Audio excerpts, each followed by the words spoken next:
Bayes. So naive Bayes is completely dependent on Bayes theorem. So that is the reason we are discussing all these things. So there are two reasons. One is you can learn more about Bayes theorem, and one is generally people ask small questions in interviews related to probabilities. Okay, so some theory. So Bayes theorem is basically developed by Thomas Bayes in 18th century. So it's an extension of conditional probability. So I'll show you the formula. So this is how the formula looks like. So it might look like, what is this money like? There are a lot of things going on. So I'm going to explain in simple terms. Then you guys work out on one more problem. So you guys will get one idea. Now Bayes theorem is, in simple terms, what Bayes theorem is trying to explain is, so, so let's say BI means the ith event. Okay, so what I've explained, so the extension of conditional probability is Bayes theorem.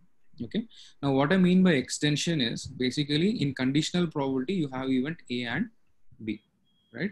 Bayes theorem is anything more than 2 and 3. So let's say if you have events A, B, and C, something like that. Okay, or let's say you have 4 events A, B, C, and D, right? So this is just an extension of this particular formula. Okay, as you can see, all of these are actually conditional probability. So this is conditional probability. So this is conditional probability. This is also conditional probability. So I'm going to make it simple for you guys, and then I'm going to explain. So let's say if I take k equal to 2. Okay, now how does the formula look like? So P of, let's say, so B pipe A, okay, equal to P of A pipe B I, okay, times P of P I. Okay, I'm just trying to simplify this for you guys so that this bigger sentence is more clear. So P of A pipe B1 multiplied by P of P1. Since K is 2, how many terms will I have in the denominator?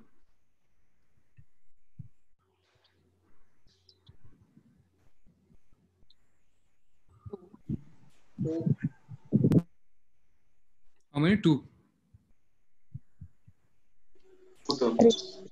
Right, so since I have K, right, so K I have, for example, for explanation purposes, simplicity purposes, I'm just writing this for K equal to 2.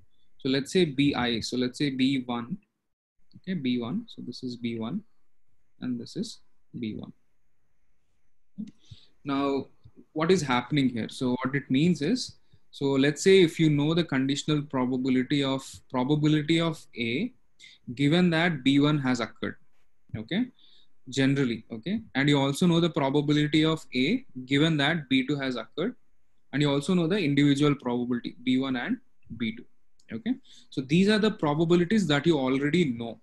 Okay, so what are the probabilities that you already know in Bayes theorem? The probabilities that you already know are P of B1, so probability of event B1, okay, probability of B2, okay, Hello. and probability of, Hello. yeah, someone asking a question. Yeah. Actually, you have taken IS2, right?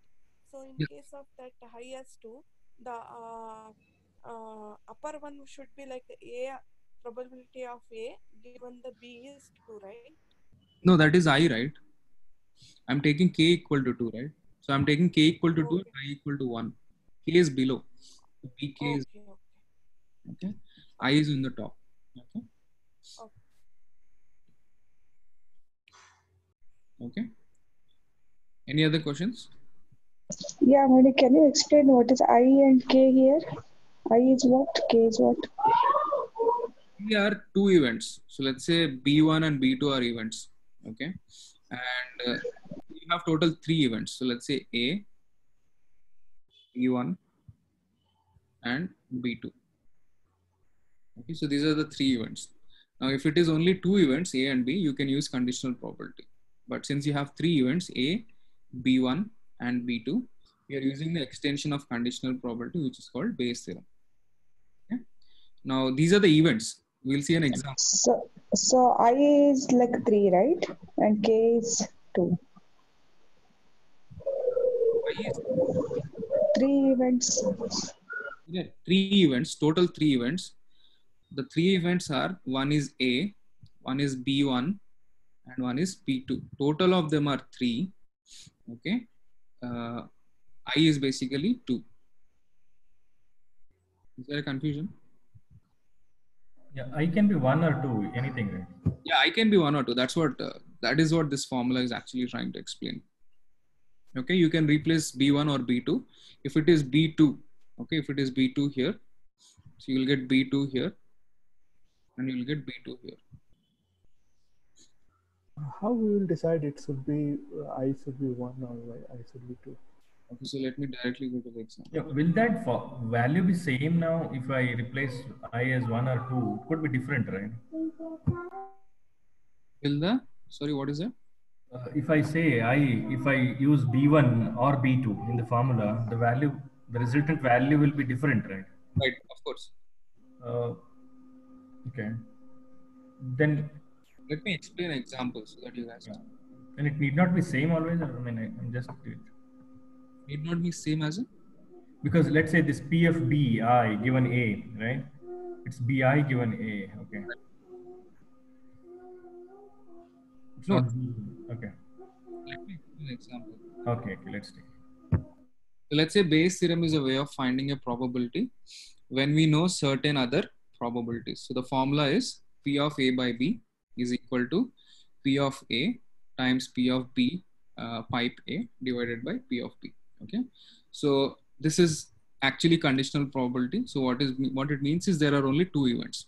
Okay, A and B. Okay. One thing here. Yeah, on conditional probability, the formula was P of A given B is P of A and B divided by P of B, right? This changes a bit here. Yeah. So what is the probability? P of A pipe B is given as P of A and B divided by P of B, right? So that was the formula for conditional probability. Right. So this is a conditional probability. What they are trying to explain is now can I write this P of A and B as P of A multiplied by P of B by A? Can I write this? B pipe A? Not sure. Okay. As per the multiplication rule which we saw just now, right? Correct. Let me start again. So what did we learn here? So let's say, so the multiplication rule, so what does it explain? So the multiplication rule explains P of A and B can be written as P of A pipe B times P of B, correct?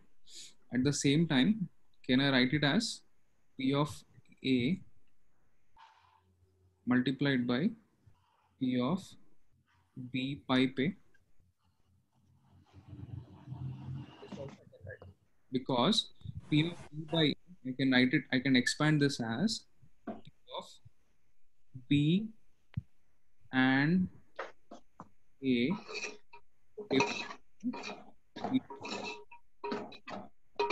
of A and P of A will get cancelled. You will get back P of A and B. B and Okay. Okay. Now what they're trying to do is, I think this is the confusion. So what they're trying to do is just trying to extend this for a generic events, right? So let's say if there are more events. So let me finish this example so that you guys will understand, like in general, like how much you have to understand Bayes theorem. Like if it is too confusing, I'll explain like how much you have to understand. Okay. Now let's say this is the formula. Okay. So this can be rewritten as whatever I've explained. Okay. Now what are the things that we already know which tells us how often A happens given that B happens, so which is given by P of A by B. Okay, so the question is, we are trying to figure out what is P of A given B. Okay, now this is what we are trying to figure out. Now what do we know already? What are the things we already know?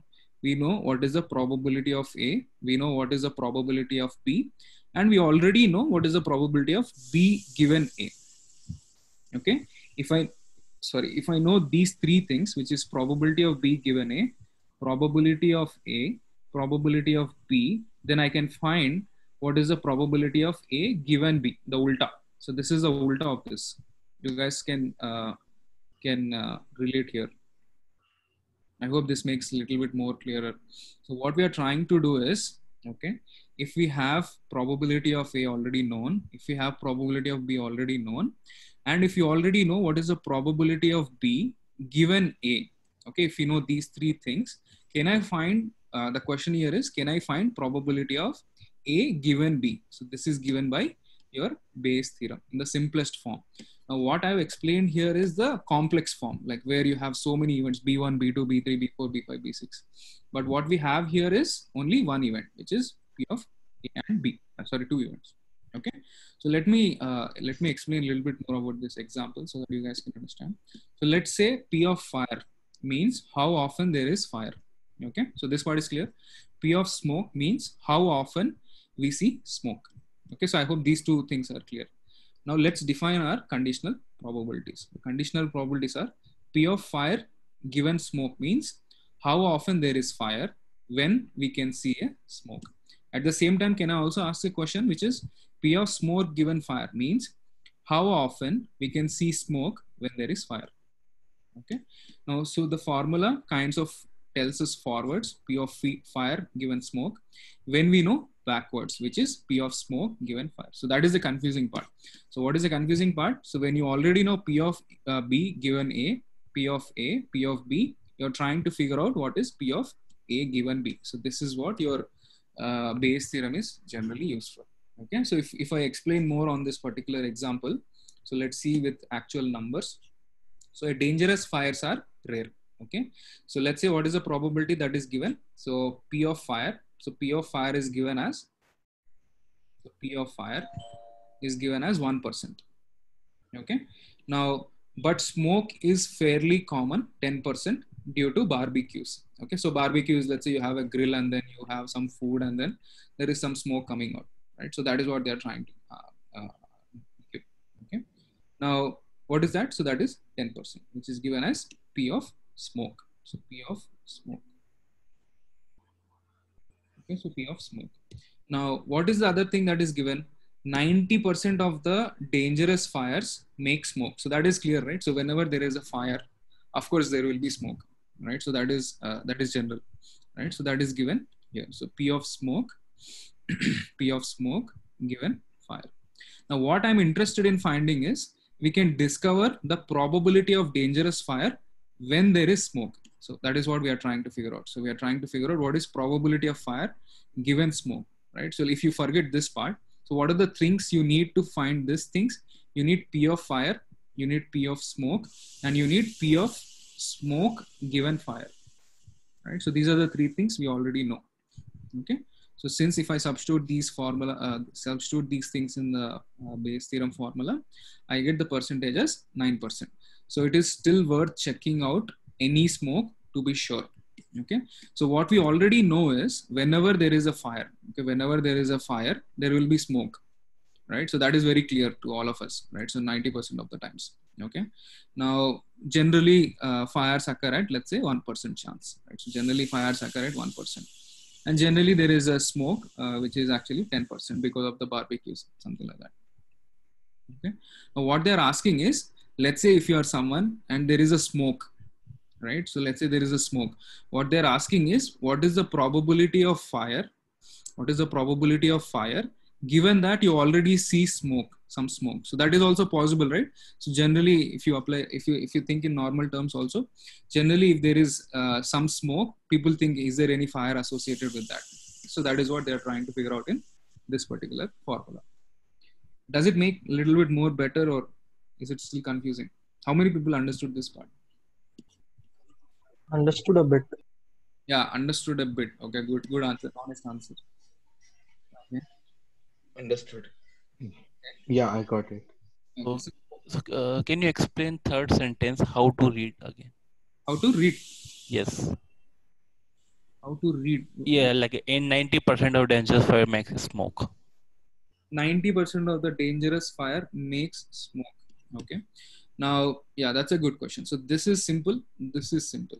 Now, how do we read this part? So there is fire and there is smoke. Okay.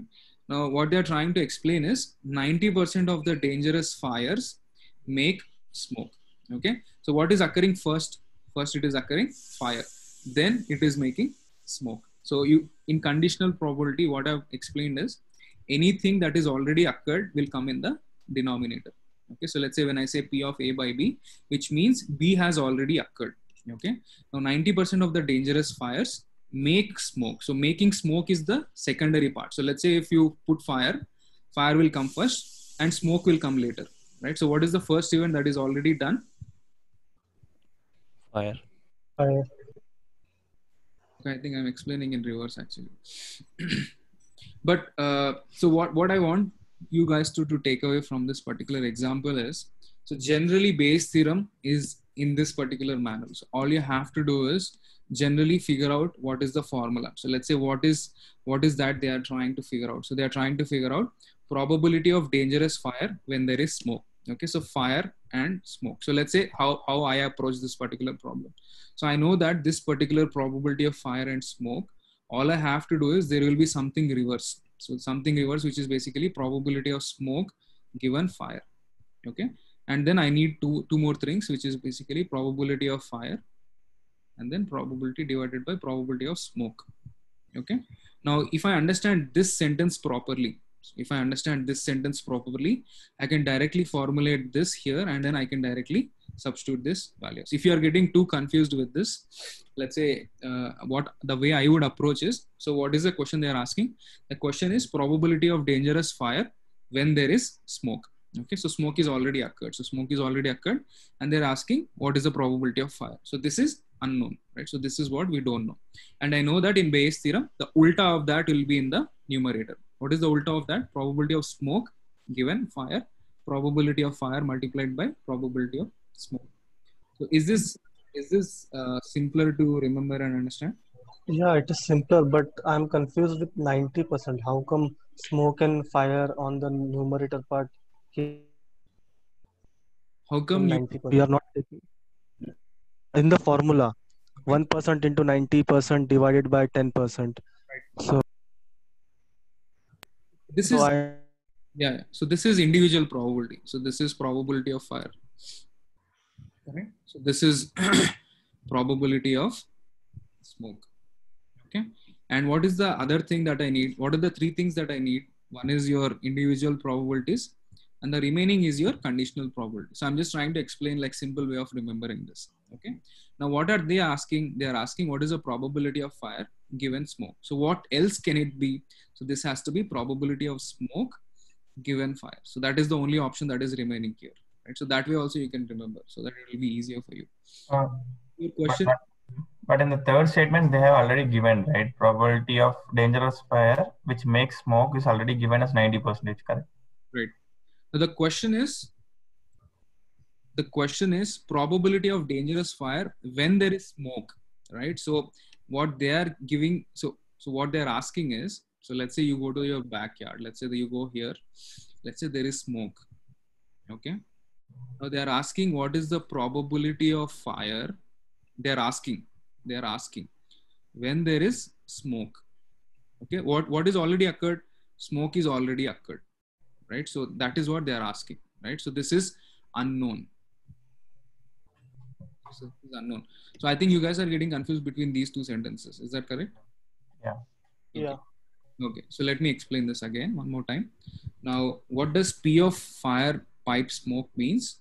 How often there is fire? How often there is fire? Okay. How often there is fire when we can see smoke? So is this sentence clear? So P of fire pipe smoke means, let's say what you see first smoke and they are asking what is the probability that there is some fire, right? So there is some less probability because industries generally release some smoke, right? So does it mean there is fire? Yes, there is some fire below, but that's generally, right? Now, what does probability of smoke given fire means? How often we can see smoke when there is fire. Okay, how often we can see smoke.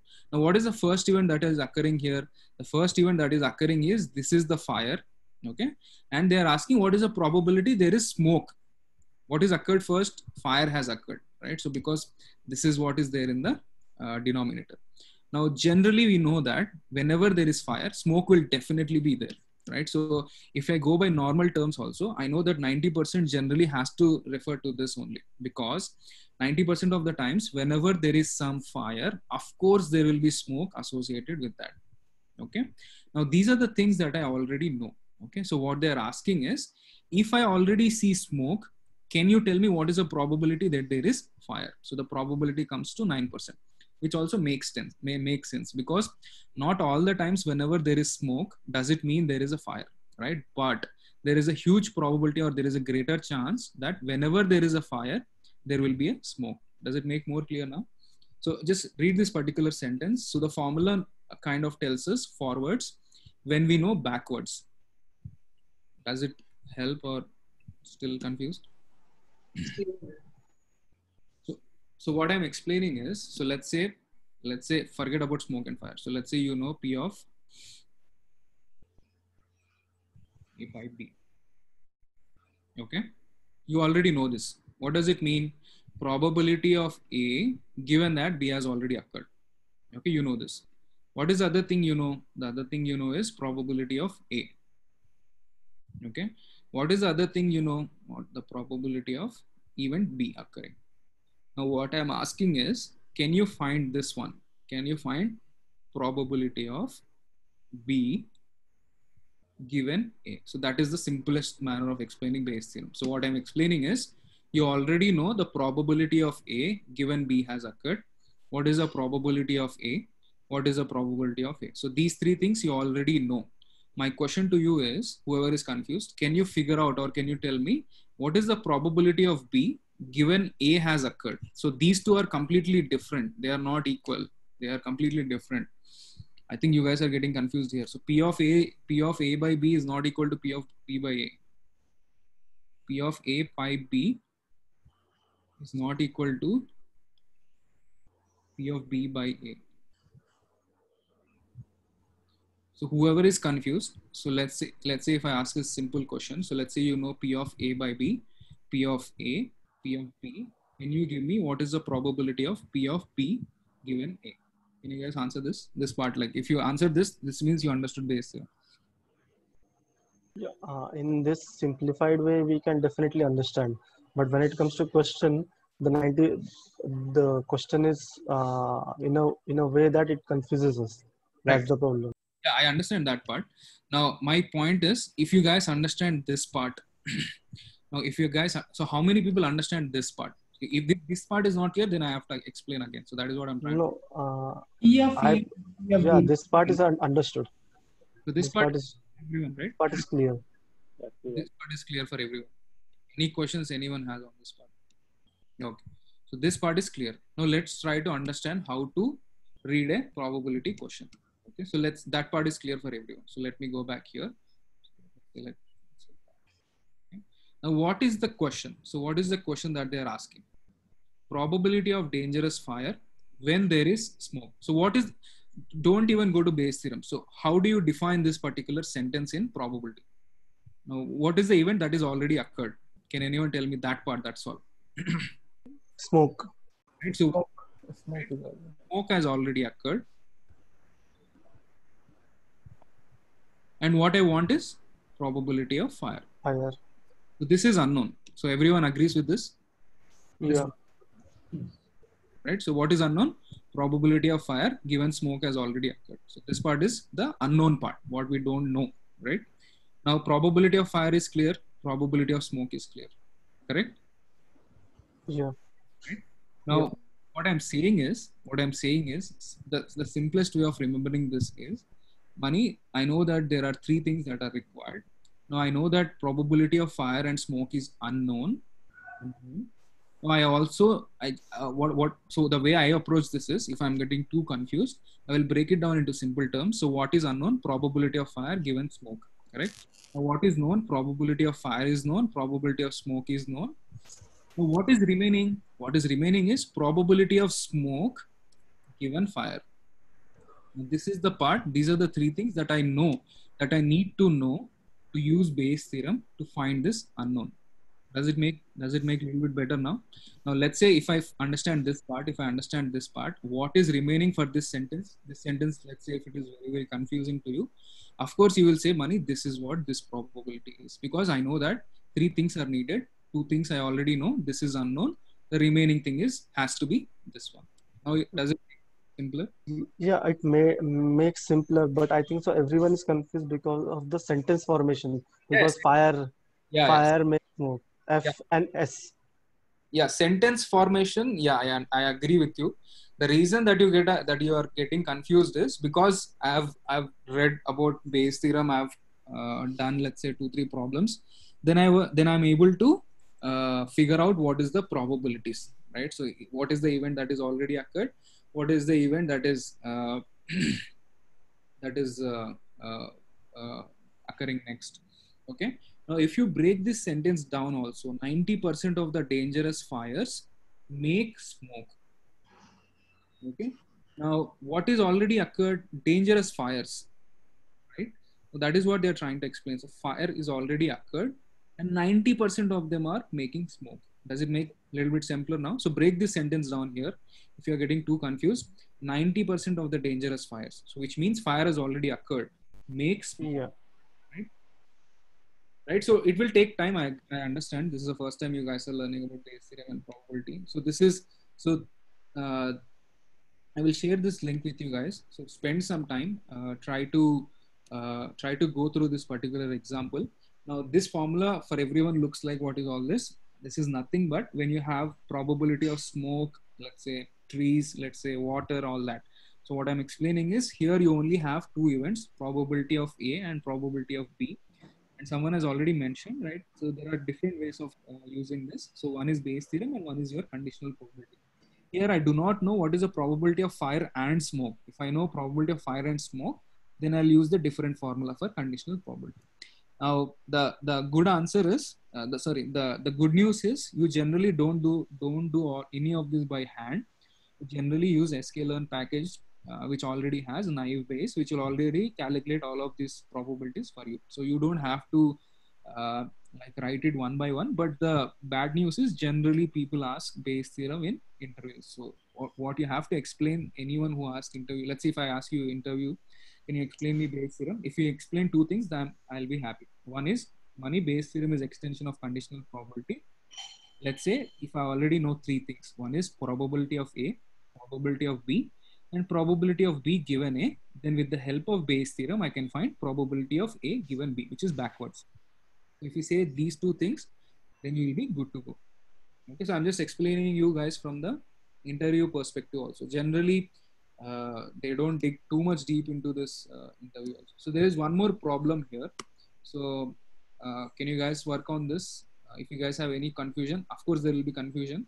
So I want you guys to work on this particular problem on your own, so that you guys will be able to understand how to come up with the individual probabilities. So this is already in the slides. I will upload this. I want you guys, answer is also there. Try to understand how you can apply this particular Bayes theorem. If you have any other questions, you guys can reach out to me. In the next class, I'll explain. Okay. So I want you guys to try it at your own. Like even if you make mistake, it's fine. Try to break it down. Try to read the problem properly once. Try to understand what is first, what is last. Then you will be able to understand Bayes theorem in a better manner. Okay. Does it make sense? So this particular Bayes theorem, how many people understood, and what is like? Is there any other confusion still? No, understood. Okay. Now I think the problem here is the way that they have written the English sentence. So the way is a little bit confusing. So I understand that part. Now, if I was in your situation, what I'm doing is I need to know only one thing. So which is unknown. What is the unknown? I just know that probability of fire given smoke. So I know that ulta will be given in the question. So ulta will be given here. Even if I don't understand this sentence properly or completely, I will write probability of smoke given fire is 90%. Okay, because these sentences are. I have one question, Mani. Yeah. So I understood the concept when there are 2 variables, fire and smoke. Let's say we have 3rd variable as well in the same problem. Right. Then how to approach it? Can you please explain that again? First formula. Right. So if there are 3 things, Okay, so that is given in this particular example. I want you guys to once spend some time, try to understand if you are able to understand this part. If you're not understanding this, I'll explain in the next class. So if I explain this, you guys will understand for now, but once there is a new problem, you will again get lost. Like you will be like, wait, what is what is what? So that's the reason I've explained this example now, which is simpler. And this one is just little bit tricky. There are three events, S, U, and D. Just three things. Here, there are two things, A and B, like fire and smoke. Okay. Now, what I want you guys to is try to read this sentence 1-2 times. Try to understand if you can come up with the sentences, like the probability of success, probability of unsuccess, probability of, let's say, probability of D. Okay. And what I want you guys to is once read this sentence, okay, try to apply this particular problem and try to see if you are able to understand these three slides. If you're not understanding, I'll of course explain in the next class. Is that fine? Yeah. Okay. So if you don't, so I've seen this in previous classes, if you don't apply or if you don't practice, there is no way you will feel confident about probability. I can write it, I can give it in writing. So many people say I didn't understand probability properly, because if you don't practice it again and again, then there is very less chance that you will get confidence in probability. So my request to all of you is keep practicing. If you get time, let's say weekends also, just small questions like some of the questions, if you can practice, then you will be confident, like whenever a question is given. Okay, so let's try and see if we are able to solve some of the questions based on the concept that we have discussed so far. So if you toss a dice, I think, so what's the probability that you roll a 3 or less? So I don't want anyone to jump on the answer. Try to take 1 minute and try to think through it and answer. What is the option? Is it A, B, C, D, E? The question is, if you toss a dice, I think it's not toss, it's if you roll a dice, what's the probability that you roll a 3 or less? 1/2. 1/2. 1/2. Yes. 1/2. Okay. I hear 1/2. Okay, let's check if the answer is correct. Yeah, so the answer is correct. So the probability is basically 3/6, which is equal to 1/2. Okay. I hope everyone is clear on this part. So this type of questions you have to definitely answer without any mistake. I didn't understand this part. So can you solve it for me, Mahesh? So let's say, can you explain me? Understood. I didn't understand. No, what part you didn't understand? How come 1/2? I know that part. Like, what part in the question you didn't understand? Like, is the question you didn't understand, or is it the answer? Right. So let's say if I've given you this problem in interviews, how will you approach this? So what I've explained, probability is basically equal to, first you have to come up with your sample space.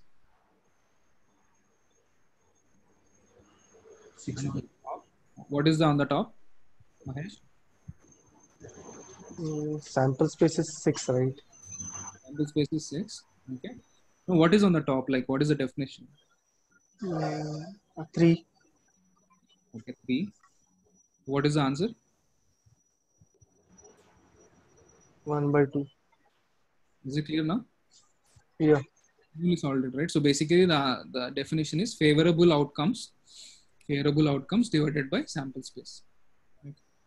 Any other doubt? Anyone has any confusion on this? So this is a very simple problem. So any doubt, any question on this? Anyone has any doubt before I go to the next one? No, clear. Here there will be I want to recall that at least they will tell, and one more is at most. That will be impact, right? Here it will be at most 3 or at least 3, like that. Yeah. Instead of or less. Yeah, correct. That's a good point. So they generally use either 3 or less, or at most 3, or let's say at least. Yeah. So that is a different way of just trying to confuse you. Like, that the less part made me confused. Right. So 3 or less means 1, 2, 3. Okay. So if you are getting confused, read the question 1-2 times. Always come up with the, then you will come up with the numerator. Okay, so let me ask you one more question. 2 dice are rolled and the sum of the face values is 6. Take your time, don't jump to answers. What is the probability that at least one of the dice came up 3? Two dice are rolled. Sum of the face values is 6. What is the probability that at least one of the dice came up to 3?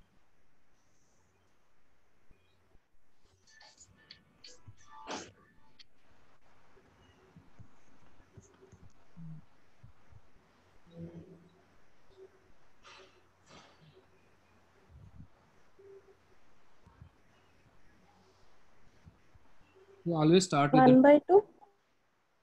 Sorry, what? 1 by? 2. Okay. Let's see. Let's wait for others' answer. Always start with the denominator, guys. Do not jump to the numerator. We'll make mistake. 2 dice are rolled means like 12, right? Sample size. Mm-hmm. And what is your favorable outcomes? 3. What is the probability that at least one of the dice come up with?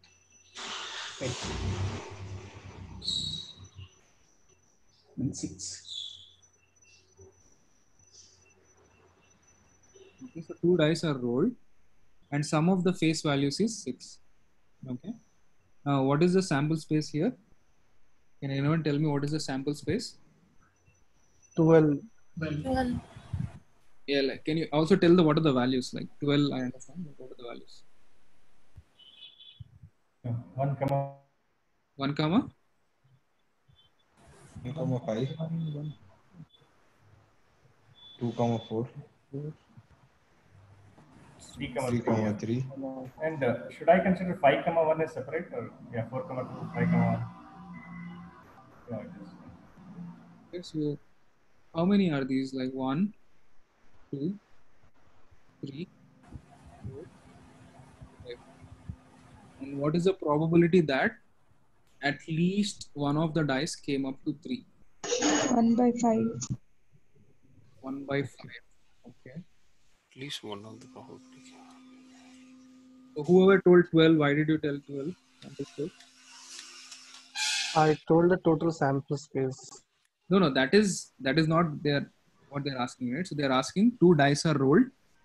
If they stop there, then yes. But they're asking 2 dice are rolled, and the sum of face values is 6. Right? So this is the first sentence you have to. What is the probability that at least one of the dice came up to a 3? So I feel that you guys need to practice actually, or else you will make mistakes all the time here. Yeah. Right? Without practice, this is a very simple question in my opinion, but you guys have to practice. Right? So without practice, then it will be very difficult. For practice, any site you're referring for questions? Yeah, if I find, I think I have some website I'll share with you guys. But even these questions, if you can just practice once the slides are uploaded.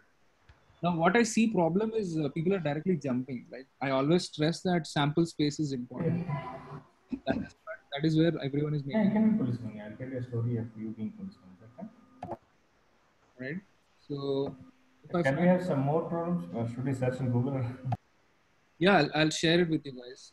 A URL where there are some probability problems that you guys can.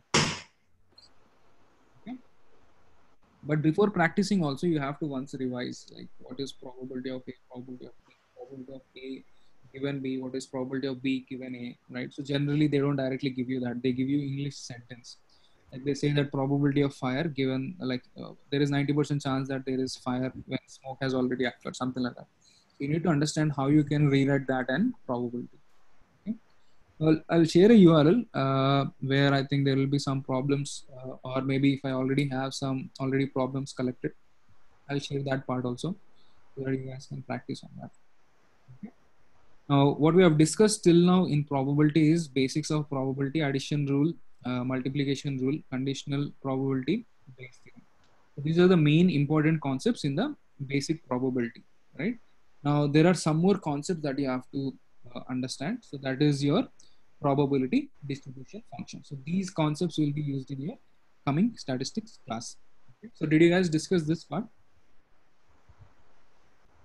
Did you guys, did your instructor explain this part? No, we didn't cover the probability. No. Okay. Okay, so let me cover Distributions of probability were not covered. Okay. Now, the first one that I'm going to cover is basically called the binomial probability distribution. So this is distribution. This is not a single probability anymore. Okay? This is a distribution. So what I mean by that is binomial probability distribution. A fixed number of observations, trials. Example, when you flip a coin 15 times, or there are 20 patients, or 1,000 people surveyed. Okay. Now, the key characteristics of binomial probability is, so let's say if you take an example of head and tail, when you flip a coin, right? When you flip it once, it's 50% and 50%. There is no confusion. But when you flip it 10 times or 20 times, right? So it's a probability distribution, right? So you're not flipping it one time, you're flipping it more than one time. So that's why you have a probability distribution. Okay. So what is the main outcome? The outcome is binary, meaning either it's head or tail. So there is no third option, right? So either it's head or tail. Binary means either 0 or 1, or let's say female or male, or dead or alive. Right? So all of these are binomial probability distribution. Okay. Now, the general convention is called success and failure. So let's say if head is what you're looking for, so probability of head is given as success and probability of tail is given as failure. And the probability of success is given by P, and the probability of failure is given by 1 minus P. So can anyone tell me why is this 1 minus P? Because sum of probabilities. Probability cannot exceed 1. Right. So the sum of probability is always 1, right? So if you guys remember the dice example, 1 by 6 plus 1 by 6 plus 1 by 6 equal to 1.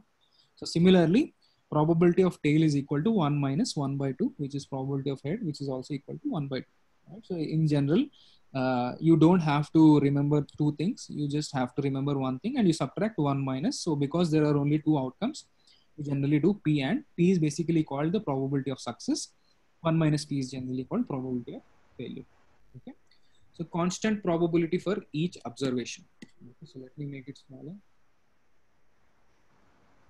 Okay, the probability of getting a tail is same at the each time. Okay, so let's say when you flip a coin, the individual probability of getting a tail is always 1 by 2 all the time, right? So let me give you an example so that you guys will understand. Take the example of 5 coin tosses. What's the probability that you flip exactly 3 heads in 5 coin tosses? So can you guys just understand this particular problem before even trying to solve it? Like, can anyone explain or try to understand like what are they trying? Can anyone tell me like what is given? Here 5-time trial is going on, tossing a coin. Of those 5 tosses, 3 are expected to be head. Okay. End result, which means 2 will result in tail. Right, because there are only 2 events, because head and tail, there is no other option. Right? So that is a good explanation, right? So generally, if you understand this particular problem and try to break it down in those terms, it will be very easy for you to solve any problem. If you are having some challenge or getting confused, then you need to a little bit practice more. Okay. So let's see this particular problem. So let's see if we can solve this. So one way to get exactly 3 heads is head, head, head, tail, tail. Okay. Is there any other way? I can get 3. Yes. Tail, head, head, head, tail, tail. Right. If you tail and head, all that. T, H, H, S, T.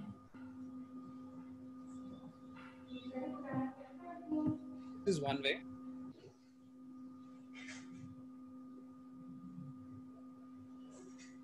This is also one more way. So like that, there will be many things, right? So there will be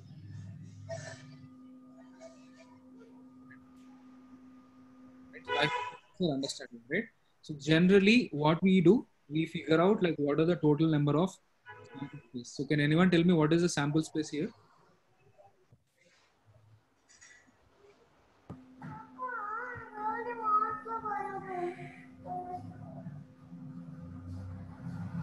How many 15.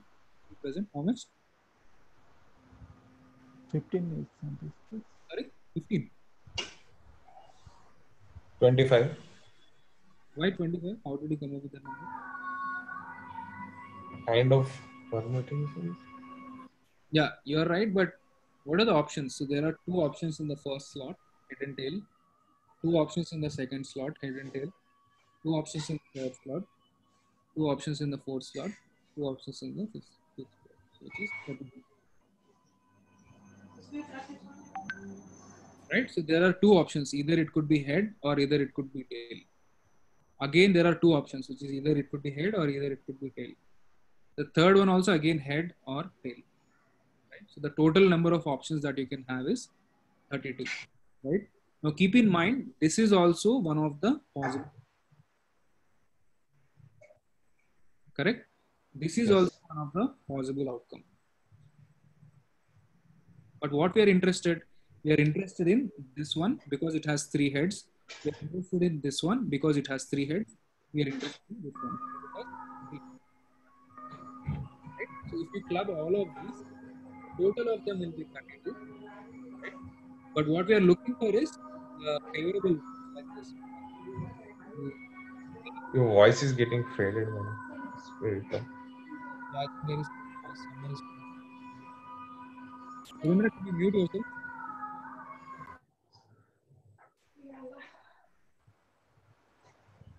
Okay, can you hear me now better?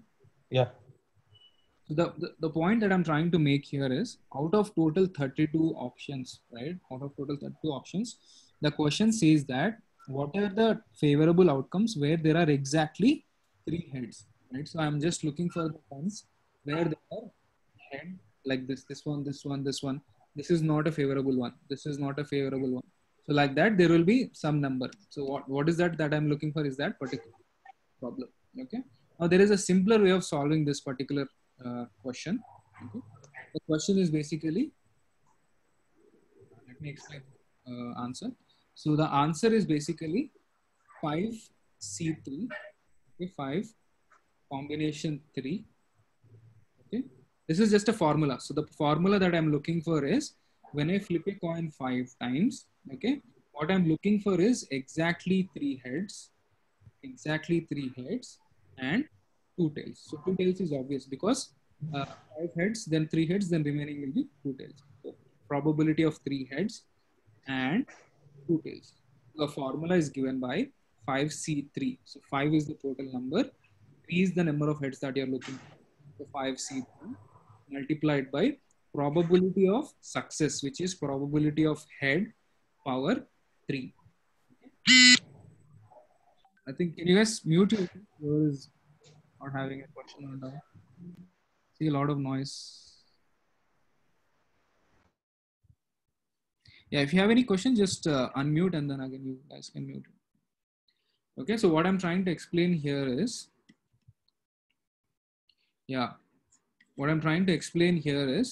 so total number is basically 5. Among those, 3 of them I want head, 2 of them I want tails, right? So the formula is given as 5C3, okay, multiplied by probability of head power, or basically probability of success, okay, probability of success power 3, because I want 3 heads, multiplied by probability of failure, which is probability of tails,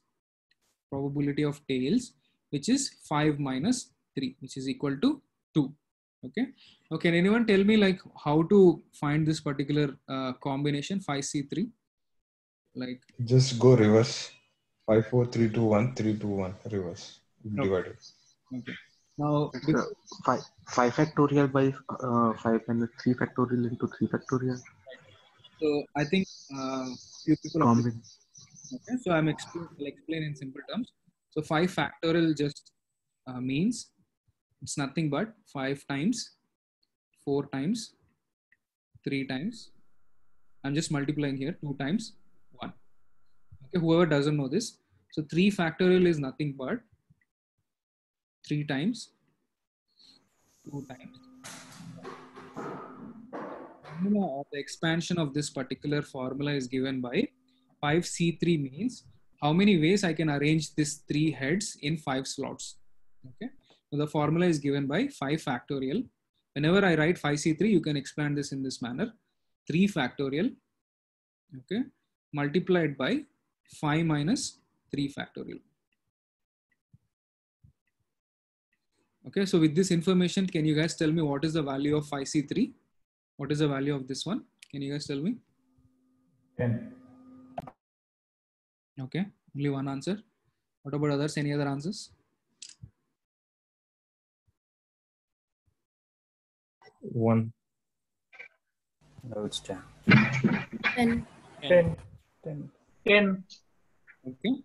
Now 5 factorial, you can write it as 5 times 4 times 3 factorial. Okay. Divided by 3 factorial multiplied by 2 factorial. Okay. So this 3 factorial and 3 factorial will cancel. 2 factorial is nothing but the value 2. 2 divided by 2. The answer is 10. Now, what do you understand from this 10? So 10 means nothing but there are 10 ways of arranging heads, 3 heads and 2 tails. You guys can see here, right?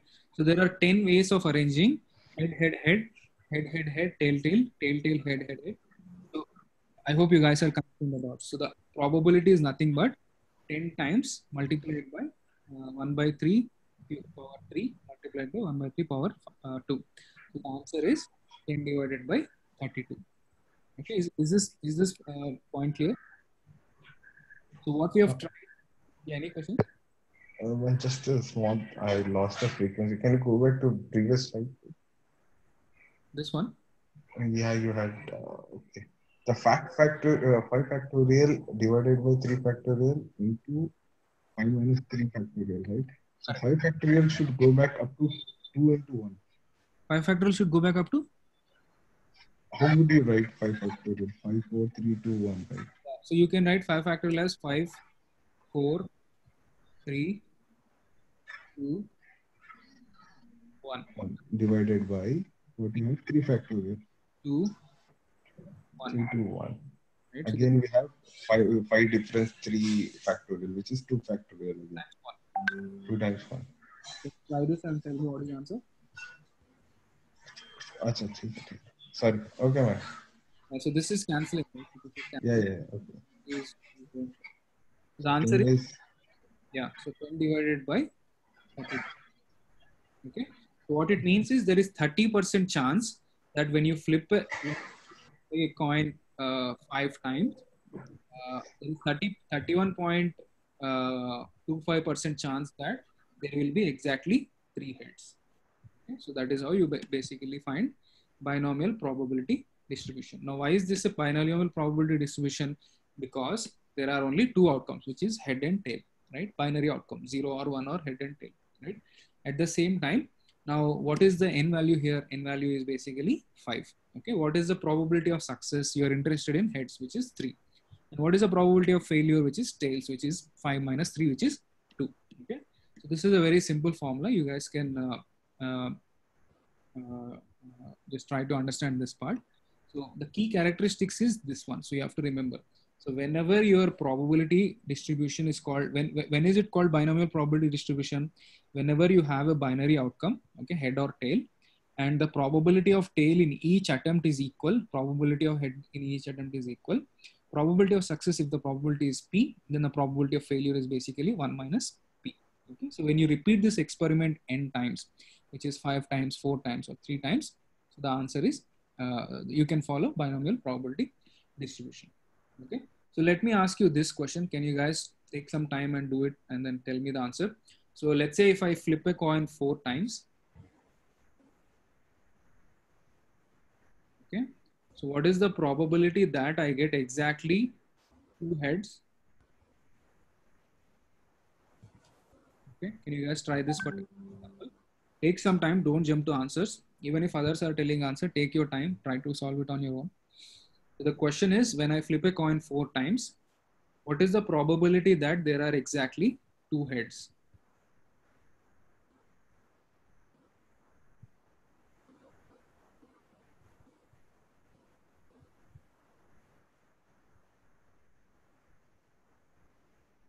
I hope the question is clear for everyone.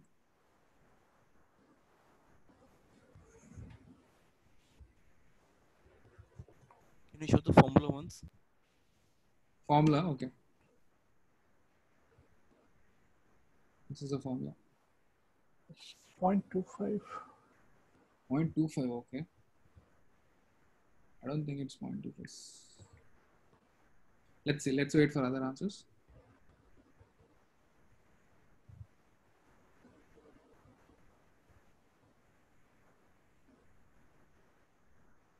just do it once, guys, so that you guys will get a practice and some confidence.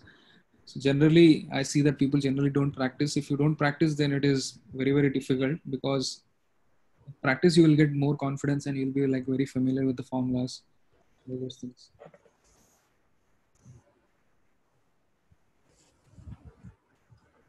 Any other answer, guys? 0.37. 0.375 or 0.37? 0.375. Someone told 0.25. What is the mistake there? Whoever has told 0.275 or 25, can you just check your mistake? Checking. Can you try it one more time so that you know what is a mistake? So I hear one answer, which is 0.375. Are there any other answers?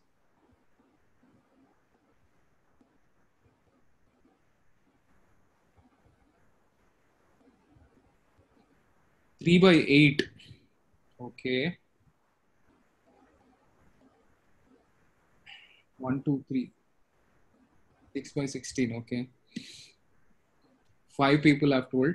What about others? There are 35 people, I think. So there's a probability of getting answer is 5 by 35.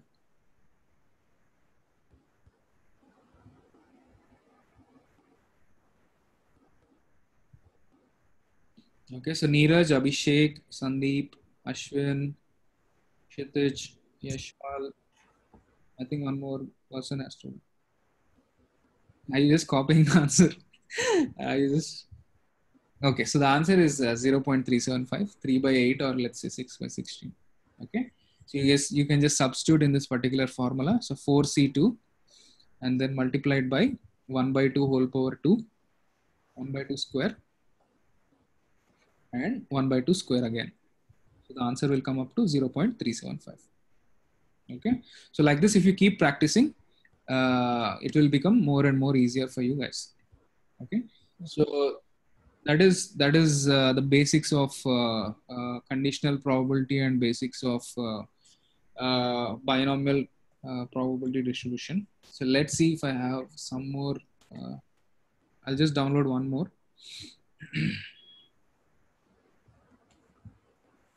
So till this point, I hope you guys have got some idea on like how probability questions will be framed, what type of questions you can expect. Right. So any other questions or doubts before I move to the next topic? I'll just start with the simple topic. Let me see. Let me download.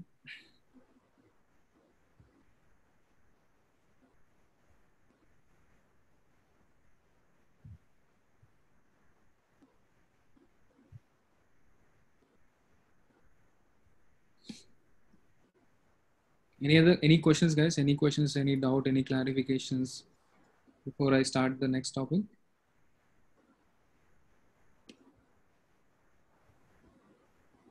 Okay, so I hope there are no questions. So if you have any questions, just let me know, or else I'll start with the next topic. Okay, so I hope there are no questions. Sorry. Mani, I have one doubt. Like, what is the difference between Bernoulli's distribution and binomial distribution? Both are basically binomial events only there. No, I think Bernoulli is a little bit different. So yeah, that's a good question. So in class, we generally discuss the basic ones. So there are so many distributions out there. So for example, if you guys want, maybe I can take some difference and explain what is the difference between Bernoulli and binomial. But generally what happens is the only difference that you will see is the way the problem or the probability is framed. For example, what I mean by that is, in binomial distribution, what is the key characteristics? What is the important thing that you have to remember for any distribution to say it is a binomial distribution? Outcome. Right. So the answer is basically head and tail. Right. So success and failure. There is only binary outcome. Okay. If you dig more into Bernoulli or Poisson, or there are so many gamma, so many things are there. So what differs is the way you first establish your probability distribution. Now, let me check if I have Bernoulli in my slides.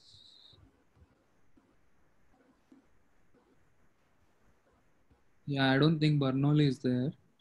Poisson is there. Okay, anyhow, so let me just explain this complete binomial first.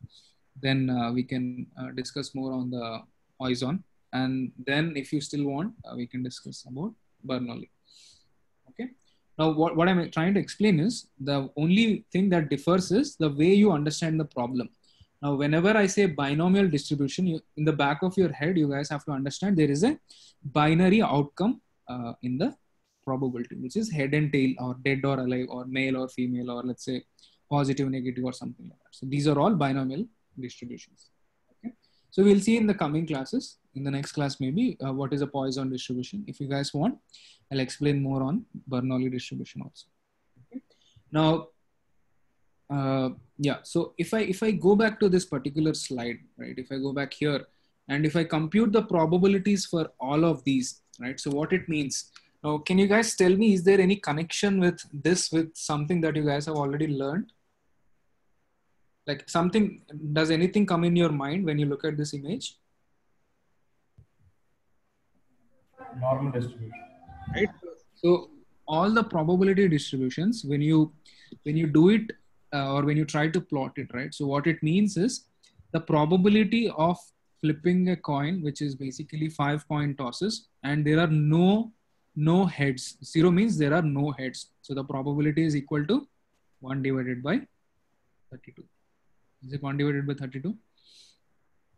So what I'm trying to explain is probability of when you flip a coin 5 times, what is the probability that there are no heads, right? So what are the options in that?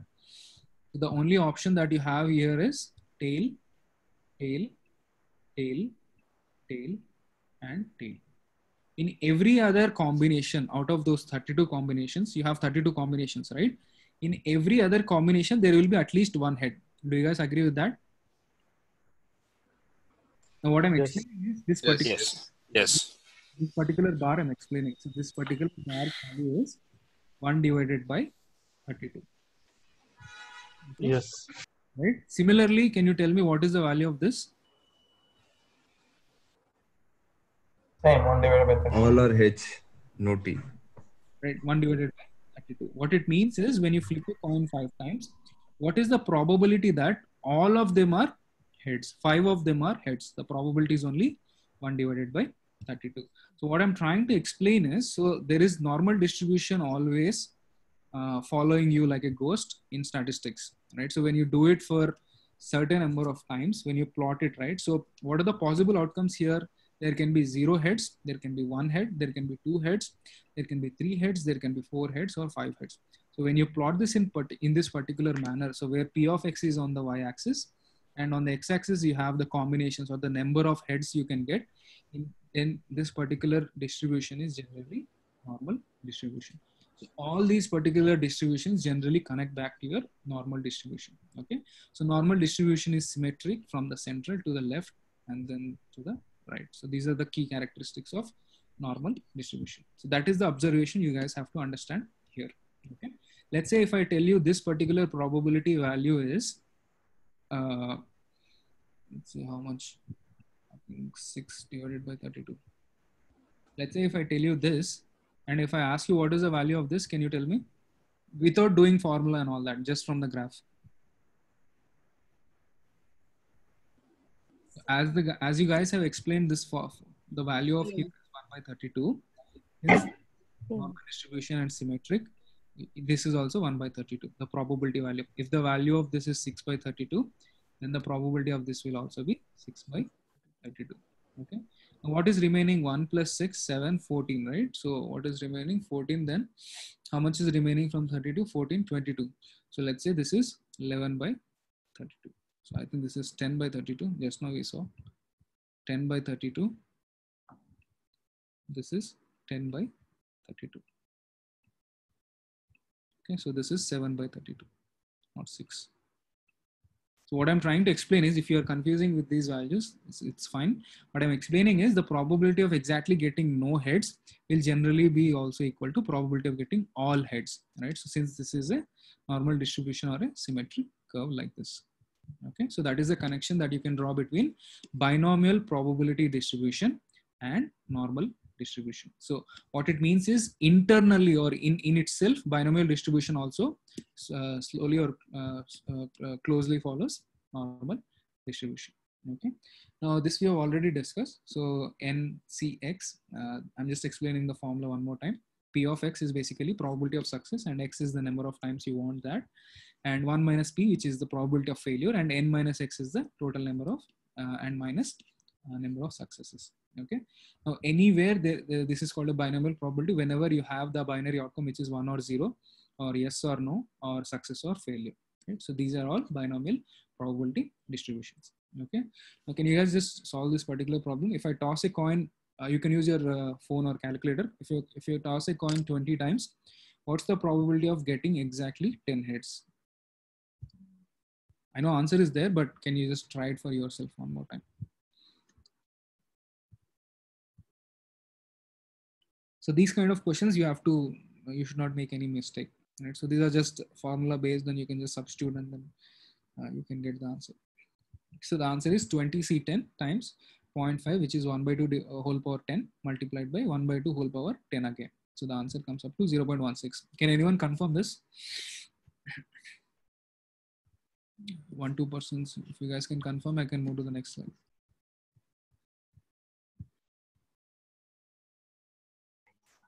One doubt, is it 20C10 or is it 10C20? Sorry, 20? I mean, we are doing combination for 10 heads in 20. Correct. So 20 will come. So whatever bigger number will come on the top. So this is illegal, by the way. I don't think this value works. Because if you find the 10C 10 factorial, that's a fraction, yes. Minus 10 you'll come. That is wrong. Don't get confused. So the answer is 220C10, 20 factorial on the top divided by 10 factorial times 10 factorial. Okay, so if you are taking some time, it's okay. Answer should be 0.176. Okay. So if I toss a coin 20 times, what's the probability of getting 2 or fewer heads? So can you guys don't need to solve this problem, but can you guys approach this? If I toss a coin 20 times, what's the probability of getting 2 or fewer heads? So which is basically 0 heads, 1 heads, or 2 heads. So since they are asking for 2 or fewer, you will basically add the individual probabilities. So is this question clear for everyone? Yes. Similar to your ER example, like at most 10 people, at least 10 people, all that. Okay. The question says, if I toss a coin 20 times, what's the probability of getting 2 or fewer heads? So basically you can get 0 heads, you can get 1 head, or you can get 2 heads. So you just have to substitute the formula, get the probabilities and add them. So that is the final answer. Okay. Now all probability distributions are characterized by an expected value and a variance. Okay. Now this might be a little bit tricky. So let me explain it. So let's say if I have these numbers, so 1, 2, and 3, right? So what is the average of these numbers? What is the average of these numbers? 2, 3. 2. Right? 2 is the average. So basically 1 plus 2 plus 3 divided by 3, which is actually 2. Now since this is a probability distribution, the mean value, so whenever there are numbers, right? So you just clearly did money 1 plus 2 plus 3 divided by total number 3. Expected value means this is the mean of the probability distribution. So whenever you come across the word called expected value means that it is the mean or the mean value of the average value of the binomial distribution. Whenever you say the expected value of the capital X, which follows binomial distribution, which means that the mean value, right? So the mean value of this particular probability distribution function, which is binomial, is denoted by E of X, which stands for expected value of X. So these are just general formulas. So you guys can remember that. There will be some MCQs on this particular concept. So is it clear like what expected value means in case of probability distribution functions? right? So just like whenever I give values, which is 1, 2, 3, when I ask you to find the mean, when you did 1 plus 2 plus 3 divided by 3, so that is your mean or the average value.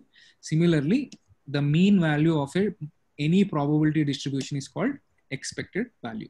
Okay. Now, in this case, we are discussing about binomial distribution. So the formula of expected value is basically n times p. So let's say n is basically 20 times if you flip a coin. P is basically probability of success, which is equal to 1 by 2. So the answer is 10. Okay. So similarly, if I ask you what is the mean and I ask you the variance, so you guys can figure out the variance. At the same time, you guys can also figure out the standard deviation. I think these are overlapping here. So the answer is basically n times. So the variance is basically n times p times 1 minus p. And the square root of variance is called your standard deviation. As I mentioned in the first class, so these three words will keep on coming again and again. So it's very important to you guys understand what are the formulas. So the square root of variance is given as standard deviation. So in this case, so this is the variance. And the square root of same thing, which is basically n times p times 1 minus p, is called your standard deviation of binomial probability distribution. Okay, are these three things clear? How to find the expectation, how to find variance, how to find the standard deviation of a binomial probability distribution. Yeah, in terms of formula it is clear, but in terms of wording, whenever we'll be reading, if variance come up, that can you give in the wording for variance alone? Standard deviation will understand. Okay.